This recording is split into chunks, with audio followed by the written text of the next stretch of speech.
We're gonna make the dough for this sfogliatelle. Cooking with Nadia.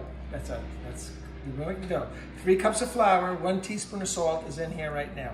Not packed flour, make sure the flour is loose because then you have more than 3 cups.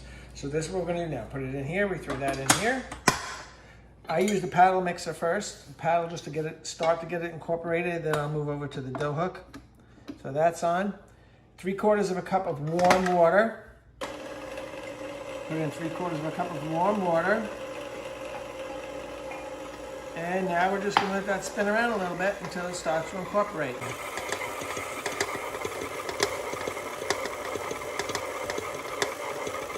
Okay, so after it's all sort of mixed together and the flour and the water is all incorporated, I'm gonna take it out of here. It's gonna be very dry, as you're going to see in a second. That's out.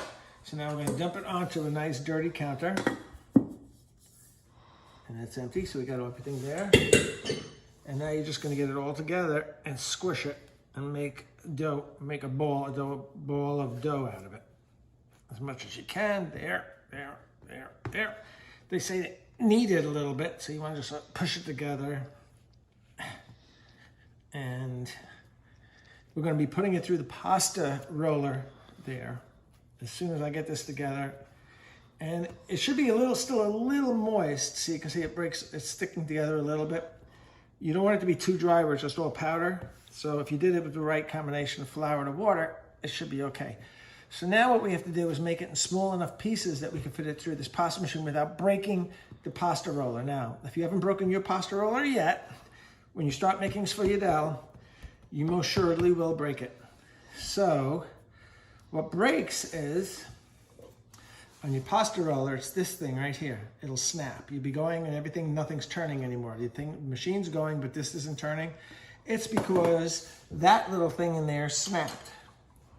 So it used to look like this, one piece just like this. And then with too much tension, it snaps off like that. So then I have 2 pieces and it doesn't work.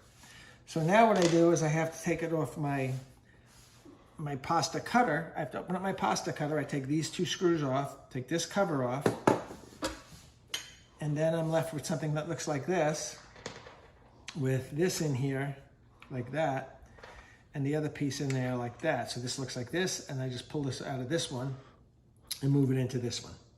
But since this one's broken, I now only have 1 of these. And when that breaks, I don't know what I'm gonna do.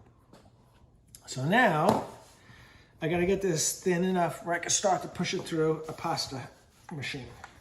So all I just wanna do is get this kind of thin. So when I put it through the machine, it doesn't break the machine, because if it's too thick, it'll make that thing break off. That thing's gonna snap off if it's too thick. When we first got our first pasta roller machine, they used to break, not all the time, but they would break, and then I would call up KitchenAid and tell them it broke, and they sent me a whole new thing. But I guess they got smarter, and they don't do that anymore. They make it so that thing breaks. Okay, so now I'm thin like this. That should be about good. And I'll set this up and go. Okay, we got the roller machine on. Set it to the widest setting, which is what, 0, it's 1. I usually come a little earlier than 1, because before 1 it sort of gets a little wider. It doesn't lock into place, but it gets wider. So here's where you gotta be careful. If you're hearing the machine not being able to turn, you wanna shut it off pretty fast. So I got this, I'm gonna see what happens. It's gonna be going in.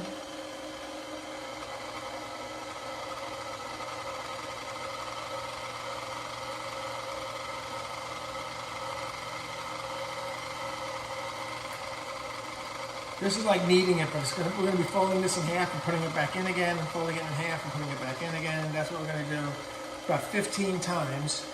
So once it comes through once, we just pick the whole thing up, fold it on top of itself like that. So what I do is I'll pick it up, fold it, and this part here I'll put in. And as soon as it starts to go in, I separate the top and I hold it like that, and I manually let it go together like that.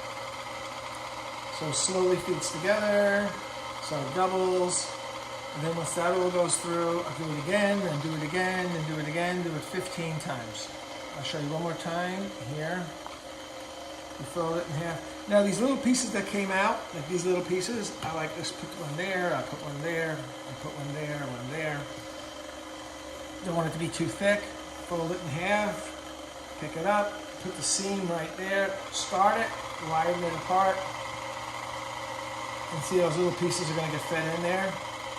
Oop, not get too big, I hope.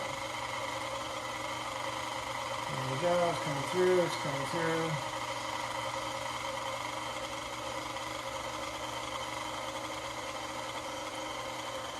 And that's it. And we're going to do that 15 times, and then we'll see what it looks like. Okay, so we've already had about 5, 6, or 7 passes. It's getting a lot smoother, which is what you're looking for. You're looking for it to get smoother. See, it's getting nice and smooth here. Before it was rough, now it's smooth. So by another 7 or 8 passes, and we're going to form this into a ball of dough, and then we'll put it in the refrigerator to rest. Okay, this should be the last pass. It's been, not exactly 15, it might be more, it might have been less. You can go more if you want. It's really, really, really smooth now. That's what you're looking for. And it's soft and smooth. It stretches a little bit. So it's really nice now. It's nice and soft. So now what we're going to do, say that's the last pass, okay? We're just going to fold it up a little bit. So we're going to make it into like a small, tight ball. Now, it's not going to go very easily because the folds don't want to unfold, you see, but they're going to stay folded up. But just get it looking like a ball anyway. Just push it down. It's kind of soft, but not like really soft. But there's like, you can see it's like, doesn't pop back, but it holds its shape. That's okay. So here we go. So we just get a little ball like that. Get some plastic wrap. And we're just going to wrap it up and put it in the refrigerator. Yeah. Okay, so now I'm going to tell you about making the filling for the sfogliatelle, or Sfogliatelle as the non-Italians like to call it. Okay, so now you're supposed to use some semolina, or you can use cream of wheat. It's pretty much the same thing. So I use cream of wheat for that. You're going to need that. You're going to need 2 egg yolks. You're going to need some vanilla, cinnamon, and this is 15 ounces of ricotta. It says a cup and a half, so a cup and a half would be 12 ounces, 15 ounces is fine. So this, and let's pull back, we need candied orange peel. So candied orange peel really makes it. So here, luckily, now Thanksgiving you can buy this in the store, candied orange peel. So in this, because it's candied orange peel, so if you look at the ingredients, it has orange peel. See, that's great, because it's going to be candied orange peel. It has corn syrup, high fructose corn syrup, citric acid, preserved with 1/10 of 1% of benzoate of soda, sorbic acid, and sulfur dioxide. So if you don't want anyone ever to eat your sfogliatelle, you will go buy this, and it looks so delicious. Look at that. Looks delicious. We don't use this. That's garbage. We don't use that. What we use is homemade candied orange peel. What we do is we get oranges, we get a bunch of oranges, we peel them down, and we start boiling them in water. And you just boil them in water until it starts to boil. You throw it in, and when the water's boiling, you drain the water out, put new water in, bring the water to a boil again. The same thing, take it out, put it in, you keep going. And what are the ingredients in those oranges? Going, and the ingredients here are orange peel and corn. There is corn syrup in here, but we're going to wash the corn syrup off. We're just going to use orange peel. So it's orange peel and corn syrup and sugar. So that's what it's sitting here. We made this. I made this about a year ago. It's been sitting in the freezer, so it freezes well. We need about 1/3 of a cup of this. So I'll just pull out some more, a couple more. But you can see it's just regular orange peel, and it's going to be candied because it was in sugar. So once I have about what I need, we'll get it and put it into a colander. Then from the colander, just going to rinse off all of the corn syrup, so we just have orange peel left. This is the part of the sfogliatelle that everybody says they always talk about, is the orange in the sfogliatelle. You won't get that if you use those chunks of orange candy that you buy in the store. You really want to use candied orange peel. So there it is. So it's rinsed off now. Put it back on the cutting board. Then when I just get it all into sort of like a pile, somehow squish it up, squish it. And then I'm just going to start cutting it into little chunks. Okay, and then putting it back together again.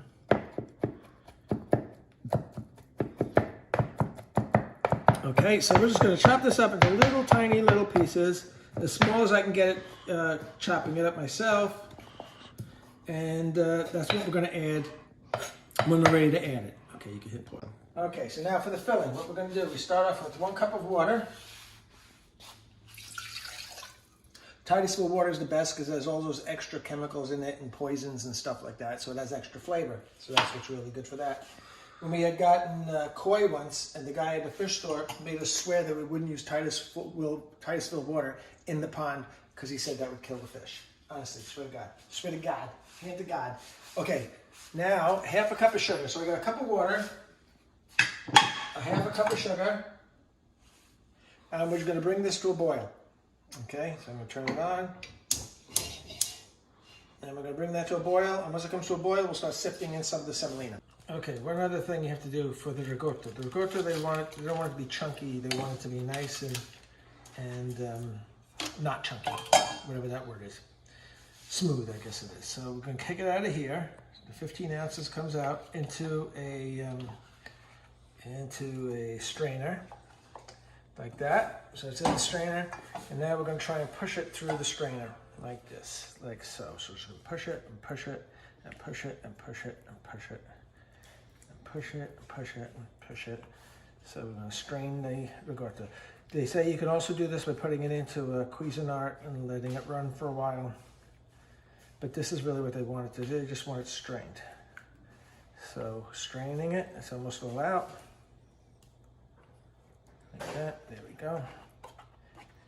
So it's all strained out now. There's nothing on this side. Of course, it is all on this side. So we just scrape it off the bottom.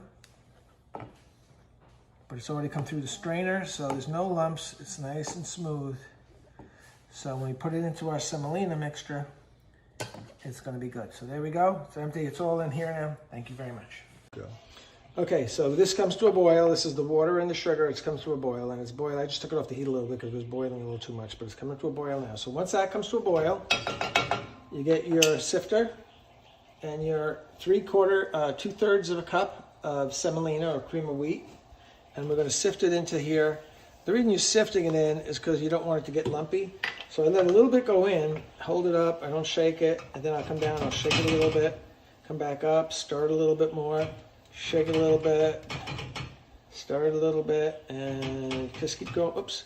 And you notice how it gets all over the stove, and the stove now is all filthy, and there's a reason for that. It's because we're actually cooking some food here, and that's what does it. So if we weren't actually cooking food, it would be nice and clean and shiny, and everything would be so wonderful. So we made shrimp fra diavolo last night, and we fra diavoloed the stove. So. And so once we get all of this in, this is going to go very quickly. The instructions say it's supposed to go for like a few minutes like this, but it won't. I mean, maybe if we lowered the heat some, it would be it would last longer. But you got to do it till just it's thick enough, because you don't want it so very thick. But if you've ever made cream of wheat, it starts thickening up pretty quick. Okay, so you can see it's really thick. But we want to cook it, so we do want it to cook for a little bit. We don't want it to get like cement, because the more boils, the drier it gets, Okay, so this is about as far as I'm going to go with that. So now we have this, and all of this is going to go into there. All of this ricotta is going in there. There it is, there it is, there it is. Okay, and we're going to stir that in. Trying to keep it smooth so it doesn't get lumpy. Okay, so here we go. So we're all in. Looks nice, it's nice, homogeneous, it looks really nice. The color, I don't see any big giant white spots, I don't see any big giant brown spots. Okay, so that's just for a couple of minutes. So once it gets hot, then we're going to stir in some of the other ingredients. So keep that, you don't want it to get... All right, so it's been a few minutes. This is now getting nice and it's getting hot. Tastes good, it's sweet. The farina is cooked. So now that we have this, we're going to shut the heat off. Yeah. So eggs, 2 egg yolks in, stir it fast so we don't have scrambled eggs. Stir it really fast, really good, like that. Or else we just have eggs in there. We don't want eggs in there. And that's going to help to thicken it when we cook later on. When we cook it inside the sfogliatelle. So there is the egg yolks in there. Great. Candied orange peel. This is what we chopped up earlier. Well, I chopped it up. You didn't help very much. So the candied orange peel is in there. I'm going to stir that up. Nice and nice. Look at that. There we go. Now we're going to add some cinnamon. So a quarter of a teaspoon of ground cinnamon. If we can get that out of there. 1/4 of a teaspoon, and it goes. That's a 1/4 teaspoon of cinnamon. Stir that in. And we're going to do some vanilla extract. Okay, and the vanilla. We have, I don't actually have 2 teaspoons on here. I only have 1 teaspoon on here, so I have to do it twice. I mean, if you're in fancy kitchens, you might have 2 teaspoons on there. So there's 1 teaspoon, there's 2 teaspoons. There we go. And now we stir that all together. And this is our filling for the sfogliatelles. Okay. Did you run out of time? Pie dish, a glass pie dish, Pyrex. So this is now going to go into there. Let me get one of these things. And let's get this all off of here like this. Okay. And this is always more than I ever need. I always have leftover of this. So I should cut this recipe down because there's nothing you can do with it once it's left over. Usually you just throw it away. So half of this probably is all you need. So if you cut all this recipe I just gave you in half, but you'll see when we start filling the sfogliatelles how much is left over. So there it is. So this is going to cool down a little bit. I'm going to put plastic over the top so it doesn't harden on the top. And then I'm going to put it in the refrigerator. Okay, so now we have to make what we have to brush on the dough, which makes it nice and crispy. So I have a stick of unsalted butter with a little bit of orange peel on it. And I need shortening. So I use this Crisco shortening. It's here.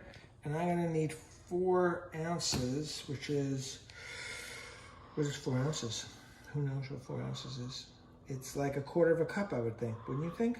4 ounces is like 1/4 cup. That's what I'm thinking. 1/4 cup. So it's 4. 1, 2, 3, 4. So that's 1/4 cup because it's a half a stick. A half a stick of butter, I guess. So that's like 4 ounces of shortening goes in there. And I'm going to throw this in the microwave just to soften it up so I can stir it up a little bit or beat it, put it in the mixer and beat it up. So that's what we're doing. Okay, I threw that in the microwave for 30 seconds just to soften it up. I don't want it to be melted. I don't want it to be melted butter or anything. I just want it to be softened so I can beat it. So it's going in, I put the paddle on, lift it up. And we're just going to beat that until it gets mushy and nice and soft. And that's it. All right, so it's all mushied up like this. And there we go. See, that's what it's going to look like. Just like that. And we're going to use that. We're going to spread that onto our dough once we roll it out, which will be very shortly. Thank you very much. Okay, it's been a couple of hours. The dough's come out of the refrigerator. I need a big, giant workspace here. Lucky I have a big counter, because you'll see why. I take some flour. I gently put it out on my counter just to keep the dough from sticking when I lay it out. Because we're going to lay out this nice flat sheets of dough, just like we're going to make pasta, but it's going to be big, long sheets of dough. So here we go. So I'm all floured. I'm going to take my dough.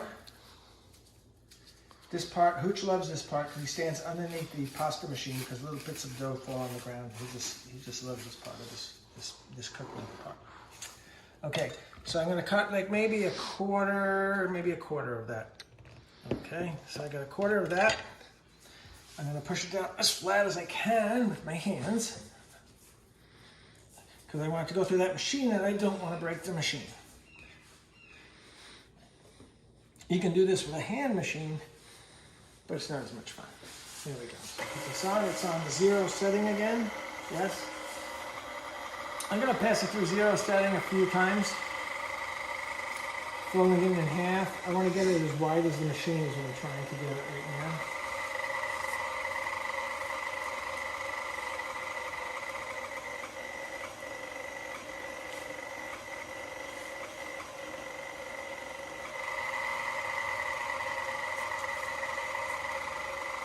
Okay, so that's about as wide as the machine. So now I'm just going to keep passing it through without folding it now. About 4 times before I lower the, you see little bits of flour falling on top of hooch.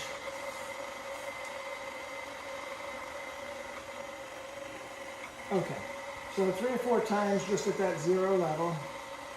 No, scram hooch. I need your nose in this food. Doesn't make it any better. All right, so I move it. So that was before 0. I just moved it to 0, which brought those things in a little bit. So I'm going to do 2 more times at 0. But now, from now on, I'm just going to keep lowering it 1 notch at a time. 2. I sort of keep it high so it doesn't stretch. I sort of hold it, so I feed it in, try to keep it straight going in. That's 2. We go to 3.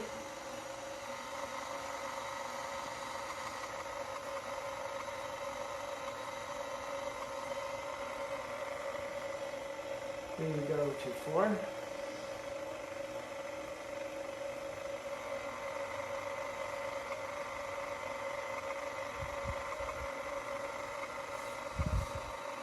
We can stop when we get to 7. We can stop now. Okay, this is going to be my last pass. This is going to be on 7. Now my machine goes to 8, but I'm going to show you, you want to stretch this dough a little bit on the table, and if I go all the way to 8, I can't stretch it as much. I'll have a longer sheet, but I won't be able to stretch it to get a wider spool for my Sfogliatelle, and I'll show you in a second. Okay, so this is 7. That's the end of 7. So now what I'm going to do is shut that off for a second. Come over here, lay this out on my floured surface. Normally I'd use a bigger piece to start with, that longer, but I want to give you an idea of how this even works. So now the sheet's there, so I'm going to get a brush, and I'm going to brush on the mixture onto this. So actually, maybe I'll stretch it first. Let me stretch it first. So here's how you stretch it. This is very important. So you're going to bring your fingers together in the center, and then slowly, gently pull out. From the center, I'm going to gently stretch it a little bit at a time. So I'm in the center here, my fingers are together. As you see, I'm stretching it, and then I grab the edges and pull it a little bit. So you see, I did stretch it a little bit. So then I move my fingers down, and I do it again. I move my fingers down, and I stretch it out again.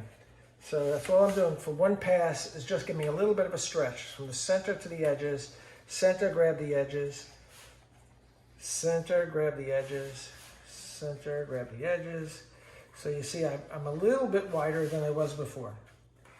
Okay, so now I go back up to the top again. And now, again, I'm from the center, but now I'm just sort of pulling and shaking a little bit.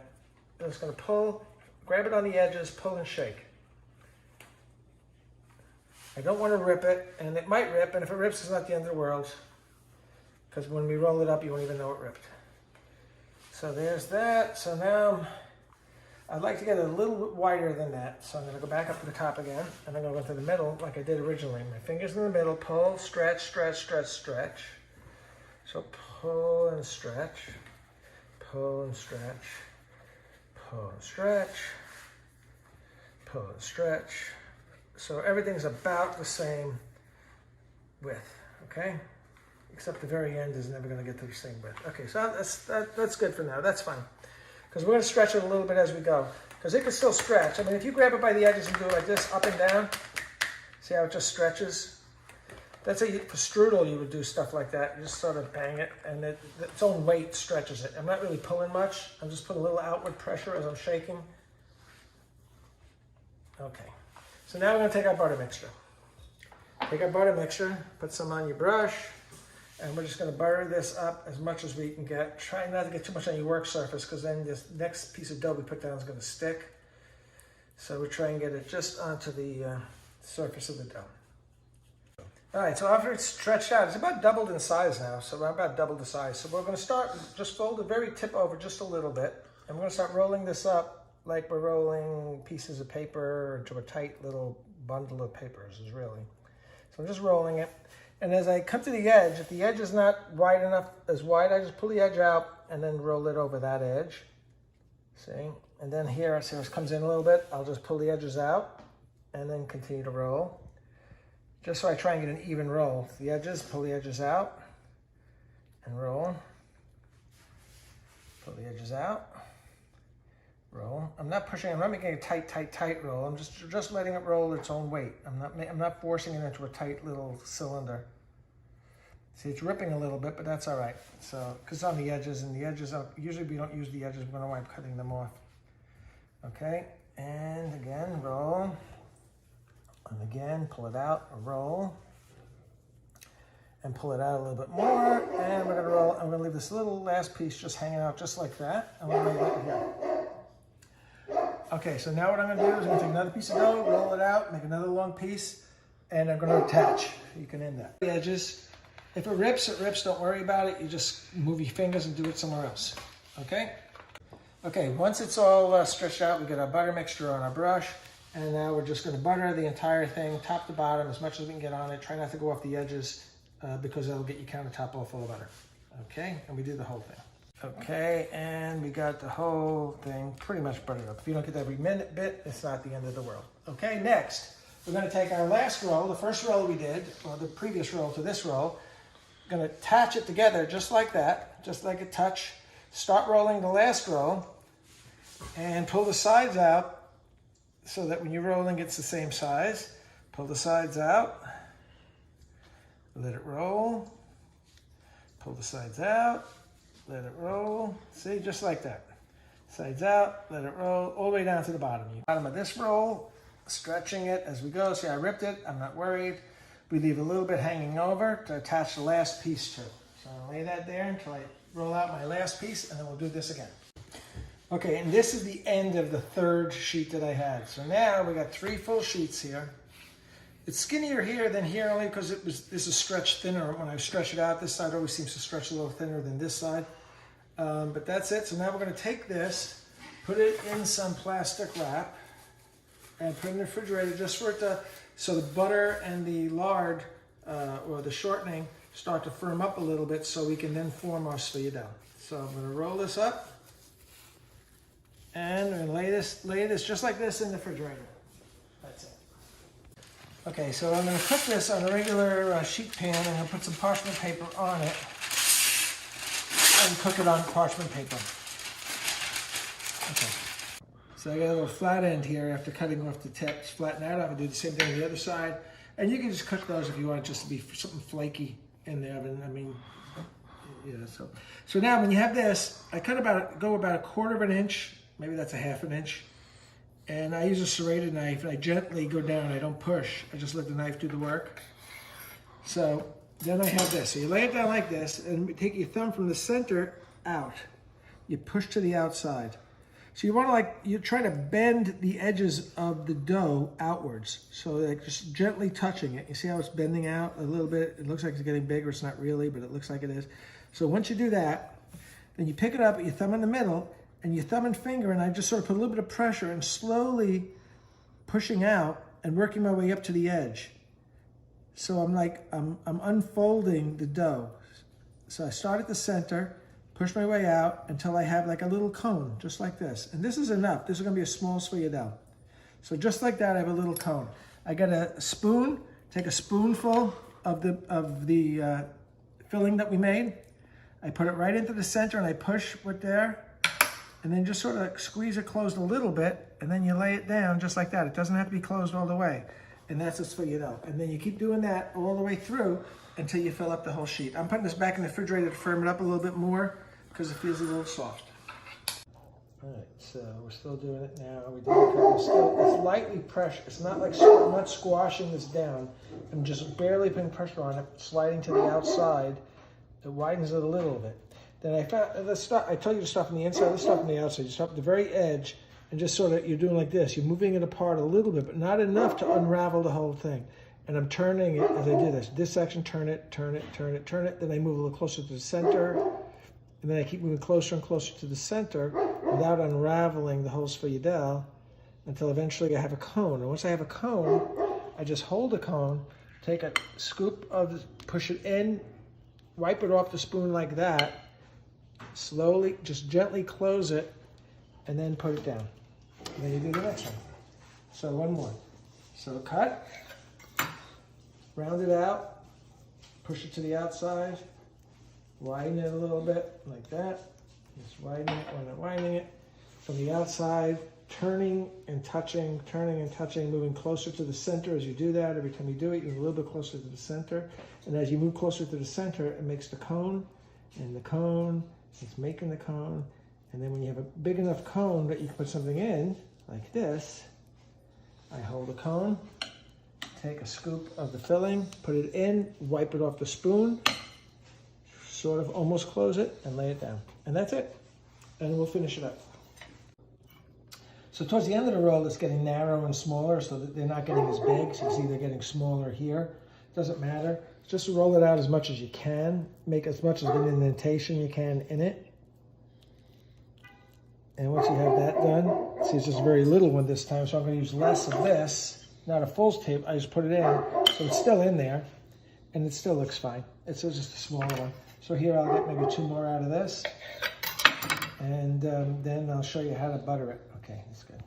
Okay, so this is the last one right there. These are the 2 ends. I'm just going to throw them there, they'll cook. I'm going to put this back in the refrigerator, let them harden up a little bit more. Then after that's done, before we cook them, we're going to put some more butter on them. Then we're going to cook them in the oven, and we'll be back in a couple minutes. Bye. Okay, then you take it out of the refrigerator and butter them all up with the leftover mixture that's in the thing. It should be at room temperature once they're all buttered. In the oven, 400 degrees for about 20 minutes. We'll see what happens next. Go. All right, so after about 20, 25 minutes, depending on how brown they are,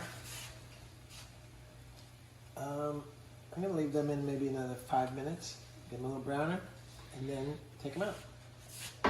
Okay, so normally this is 20 minutes. Sometimes it's only 15. This time it took 30 minutes to get that nice golden color on these guys. So these puppies are done. They're going to sit out here, they're going to cool down, and they'll be ready to eat.